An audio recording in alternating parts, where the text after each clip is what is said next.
You know, fall sports practices are ramping up right now, and that means long hours in the summer heat and the humidity. Parents and coaches need to make sure young athletes are staying hydrated. Dr. Frank McGeorge is here with the steps to prevent problems during and after practice.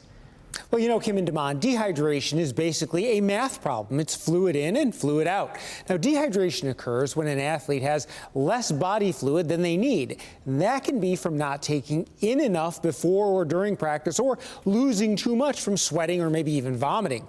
Kids also lose fluid more quickly than adults, and that all adds up to the importance of staying hydrated.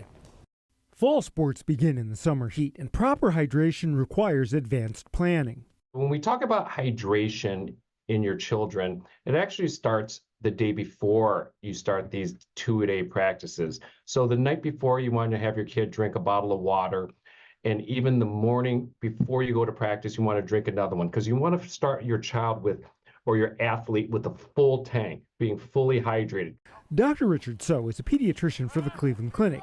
He says when an athlete isn't well hydrated, their performance and decision-making abilities can suffer. It also makes them more vulnerable to getting hurt. Symptoms of dehydration can include thirst, dry mouth, headache, fatigue, dizziness, confusion, muscle cramps, and dark-colored urine. If left untreated, it could lead to heat stroke, which can be deadly. Dr. So says while water is essential, so are electrolytes, and those can be replenished with sports drinks. We do need electrolytes if you're going to be practicing more than a couple hours or even an hour. And because if you just do water, water, water, you can waterlog your child, and then your sodium levels or your electrolyte levels go low. And in a waterlogged child, they can be fatigued a little bit.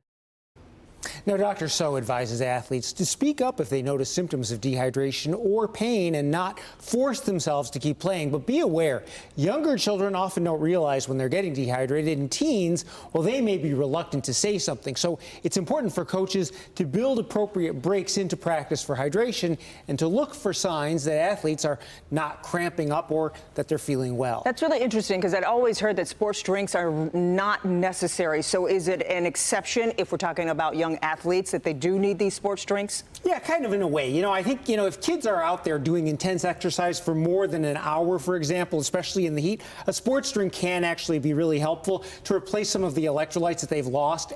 But then after practice, they could actually start with a salty snack and then some water. And then once that thirst is quenched, a really good after drink is actually something like chocolate milk, for example.